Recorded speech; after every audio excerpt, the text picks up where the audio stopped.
अस्सलाम वालेकुम दोस्तों, इनसाइड में मौजूद अगर मैं खुशामदीद ले जनाब, इंटरनेशनल पॉलिटिक्स के अंदर एक ऐसा खौफनाक धमाका हुआ है जिसने चौंका के रख दिया है और इस बात के इम्कानात जाहिर होना शुरू हो गए। बल्कि अगर मैं ये कहूं कि खदशात को ऐसे ही तरीके से पोर्ट्रे किया गया है कि खुद उसामा बिन लादेन साहब की जिंदगी के बारे में भी कुछ सवालात पैदा हो गए हैं, तो ये कहना कुछ गलत नहीं होगा, क्योंकि इंटरनेशनल मीडिया पर एक खत सामने आया है जो मुबैना तौर पर अलकायदा चीफ की तरफ से लिखा गया है। बिन लादेन की तरफ से मंसूब इस खत ने इस बात की तरफ जो है वो चहमगोइयां की इशारा दिया है कि जनाब कहीं भाई जिंदा तो नहीं। और इस सवाल ने इनफैक्ट बहुत ही ज्यादा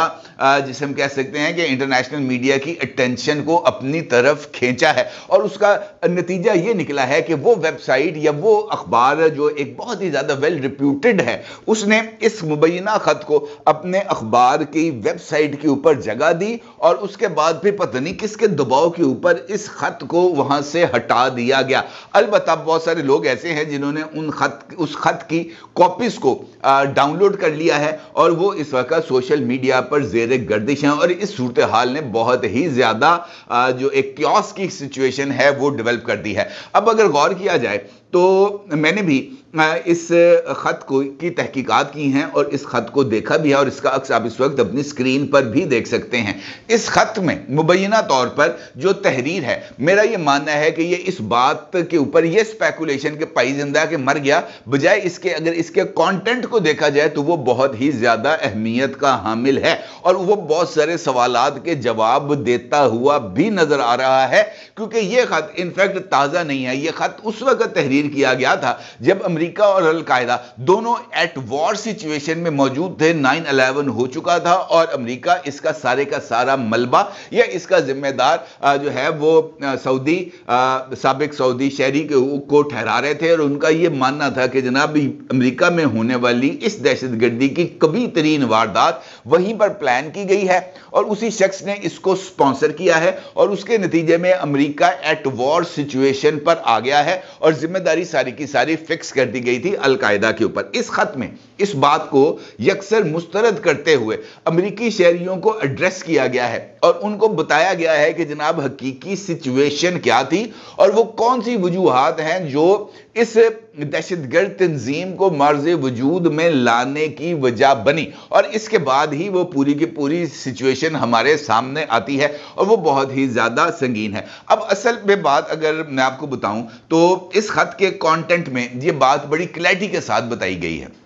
कि दहशतगर्दी को किसी भी सूरत कबूल नहीं किया जा सकता, लेकिन उसके लिए जरूरी है कि दहशतगर्दी की असल वजूहात का खात्मा किया जाए और इस खत में अमरीकी अवाम को मुबैना तौर पर उन वजूहात से आगाह करने की कोशिश की गई। दिलचस्प बात यह है कि इस खत को जिस वक्त यह तहरीर किया गया था अमरीकी अवाम तक पहुंचने का मौका ही नहीं मिला और यह खत को ना सिर्फ छुपा दिया गया बल्कि इस खत को अमरीकी आर्काइव्स के सबसे ज्यादा तारीख खानों के अंदर इसको फेंक दिया गया। अब किसी ना किसी तरीके से ये जो मुबैना खत है ये ना सिर्फ लीक हुआ बल्कि ये बरतानिया पहुंचा और फिर बरतानिया के सबसे बड़े अखबार गार्जियन के अंदर इसको शाया किया गया और उसकी इशाअत के कुछ ही देर के बाद उसकी वेबसाइट से इस खत को हटा दिया गया। उस खत को हटाए जाने का स्क्रीनशॉट भी आप इस वक्त अपनी स्क्रीन पर देख सकते हैं। अब ये जो टाइमिंग है इन दोनों चीजों की बहुत ज्यादा अहमियत की हामिल है,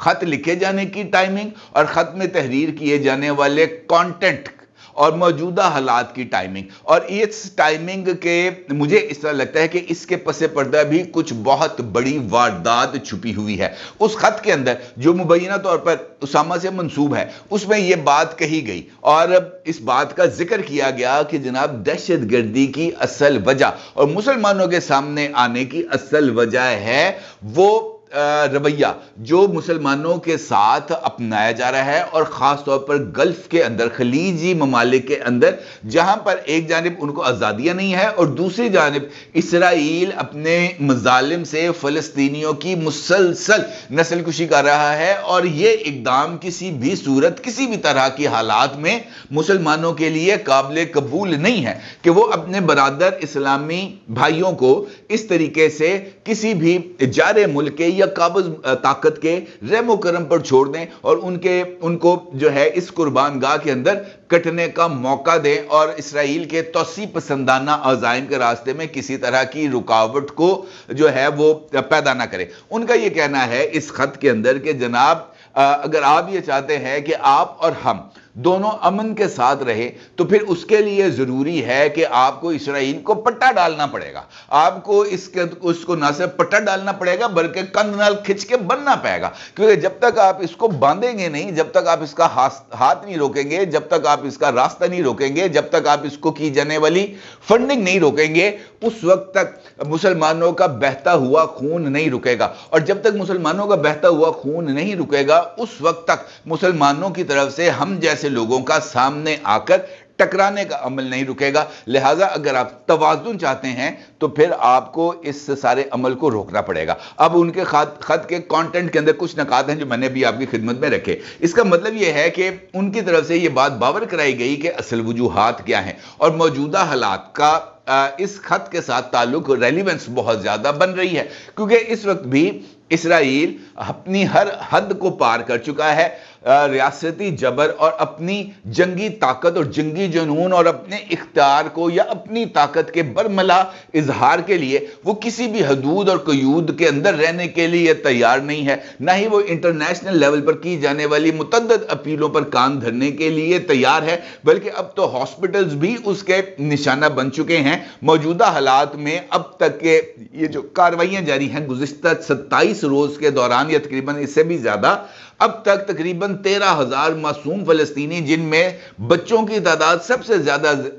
ज्यादा है, वो ना सिर्फ शहीद हो चुके हैं बल्कि कार्रवाइयां अभी तक जारी हैं। और इसराइल की तरफ से गजा को 2 हिस्सों में तकसीम भी कर दिया गया है, शुमाली गजा और जनूबी गजा। और शुमाली गजा को इसराइल एक बफर जोन के तौर पर जो है वो सामने लाने का इस वक्त मेरा ख्याल है कि उनका कोई, मैंने रिपोर्ट देखी है, इस तरह का कोई मंसूबा है। इसका मतलब यह है कि मौजूदा हालात को सामने रखते हुए इस खत का सामने आना, इसका लीक होना, इसका पब्लिश होना, क्या मकसद है इस बात का? इस बात का मकसद मेरे नजदीक सिर्फ और सिर्फ यह है कि ये एक इंटरनेशनली एक और मुसलमानों के खिलाफ या फलस्तीनियों के खिलाफ या किसी और तरीके से चलाई जाने वाली एक मुमकिना साजिश का पहला कदम है, कर्टन रेजर है। और इसके बाद कोई खुदा न खास्ता अगर ऐसी कोई वारदात हो जाती है जो अमेरिका, यूरोप या किसी भी मुल्क में, तो फिर उसके ताने बाने इस खत के साथ जोड़कर एक नए ड्रामे को स्टेज किया जाएगा और यह बात कही जाएगी कि जनाब ये देखा कि किस तरीके से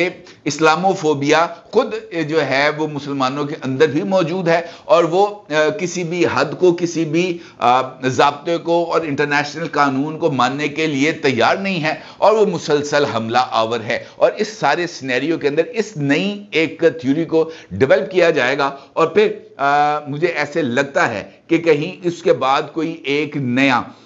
जो है वॉर ऑन टेरर टाइप का एक नई सिचुएशन को डेवलप ना कर दिया जाए, क्योंकि इस वक्त अगर आप गौर करें तो कोई भी मुस्लिम ममालिक सामने आकर अमेरिका या इसराइल को शटअप कॉल देने के लिए तैयार नहीं है। हद तो यह है कि रियाज में होने वाली इस्लामी ममालिक की तंजीम का इजलास भी कोई वाज़ेह और दो टोक मौक़िफ़ का जो है ना इजहार करने से कासर रहा। सिर्फ मुज़म्मती करारदाद को मंजूर किया गया, इसराइल से ताल्लुकात की खात्मी या तजारत के खात्मे के लिए पेश की जाने वाली तजावीज़ को खुद मुस्लिम ममालिक की तरफ से मुस्तरद कर दिया गया, रद्द कर दिया गया। इसका मतलब यह है कि उनके नज़दीक इस सारी सूरत हाल की कोई वैल्यू नहीं। अभी कल परसों में एक और ख़बर भी देख रहा था कि हमास के सरबराह इस्माइल हानिया, उनकी एक मुलाकात की तस्वीर सामने आई थी ये जो है ईरान के सुप्रीम लीडर उनके साथ, और वहाँ पर ये बात तो उनसे मंसूब करके उस पोस्ट के अंदर ये बात बताई जा रही थी कि उनको ये बात बावर कराई गई है इस्माइल हानिया को कि चूंकि आपकी तरफ से वो जो अटैक किए गए थे, 1200 रॉकेट फायर किए गए थे इसराइल पे, اس کے لیے آپ نے ہمیں اعتماد میں نہیں لیا، لہذا اب ہم آ کر آپ کے لیے اس جنگ میں کودنے کے لیے تیار نہیں ہیں۔ یہ بات سامنے آئی، مجھے نہیں پتا اس میں اس طرح کی حقیقت ہے یا نہیں ہے، لیکن یہ بات چونکہ میڈیا پر موجود ہے، مختلف سوشل میڈیا ویب سائٹس کے اوپر یہ کلپ موجود ہے، اور اس کی ابھی تک ایران کی طرف سے یا حماس کی طرف سے کسی طرح کی کوئی تردید سامنے نہیں آئی، تو یہ اس بات کی طرف اشارہ کر رہا ہے کہ یہ شاید ایک مستند حوالہ ہے جو دیا گیا۔ اب اگر یہ حقیقی سچویشن ہے تو یہ اس بات کی طرف بہت ہی زیادہ اشارہ کر رہا ہے کہ جناب ہمارا اس وقت یہ جو سٹرکچر ہے یہ کس حد تک خراب ہو چکا ہے۔ ایک موقع پر خط کا سامنے آنا، اور اس خط کا سامنے آنا جس کا لکھاری کو دنیا سے گئے ہوئے مدت ہو گئی، اور اس وقت سامنے آنا جب مسلمان ایک مرتبہ پھر اس سے زیادہ جسے ہم کہہ سکتے ہیں سنگین صورتحال کا شکار ہے، جب مظلوم فلسطینی زندگی کی ایک ایک سانس کے لیے اس وقت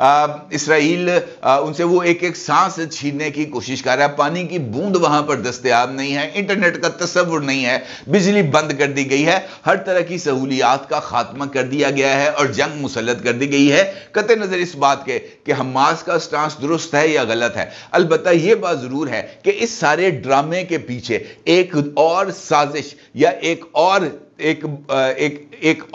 وار آن ٹیرر ٹائپ کی چیز اس وقت تخلیق پا رہی ہے۔ اس بات کا اشارہ صرف اس ایک خط کے سامنے آنے اور اس کو موجودہ حالات کے ساتھ جوڑنے سے سامنے آ رہا ہے، اور اس کا مطلب یہ ہے کہ مسلمانوں کو ظاہری طور پر ہمارے جو اسلامی ممالک کی قیادت ہے اس کو صرف ظاہری طور پر ان چیزوں کو اینالائز کرنے کی ضرورت نہیں ہے، بلکہ ان کو ضرورت ہے کہ وہ ان ڈیپتھ جائیں، اس ایشو کو دیکھیں، اس کو ایڈریس کریں، اور ممکنہ طور پر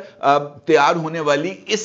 سازش کے راستے میں عملی طور پر کوئی نہ کوئی رکاوٹ پیدا کریں۔ ادروائز مسلم ممالک اور خاص طور پر ہمارا ہمسایہ ملک جہاں پر آلریڈی اس وقت بہت زیادہ سنگین صورتحال ہے اور ابھی ریسنٹلی ہی وہ جنگ سے باہر آئے ہیں، اگر اس طرح کی سچویشن اور کوئی ڈیولپ ہو جاتی ہے تو پھر ان کے لیے خود اپنی سروائیول کو برقرار رکھنا بہت ہی زیادہ مشکل ہو جائے گا۔ اور مجھے ایسے لگتا ہے کہ اس سارے کھیل کے اندر ہم پر ایک مرتبہ پہ یعنی پاکستان کے اوپر کوئی نیا دباؤ ڈالنے کی کوشش کی جا رہی ہے، اور شاید ایسا کسی انٹرنیشنل ایجنڈے کی تکمیل کے لیے ہی ہے، کیونکہ اس سارے پلاٹ کے اندر پاکستان کو کسی نہ کسی جگہ پر فٹ کیا جائے گا، ماضی کی طرح وار آن ٹیرر کے نام پر کسی نہ کسی طریقے سے استعمال کیا جا سکتا ہے، اور ہمارے لیے بھی یہ والا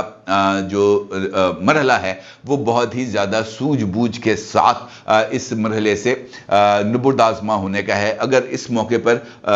اس کو ذرا سا لائٹلی لیا گیا تو شاید ہمارے لیے اور زیادہ مشکلات درپیش ہوں گی۔ اپنی رائے کو ضرور اظہار کیجیے گا۔ آپ کا بہت شکریہ۔ اللہ حافظ۔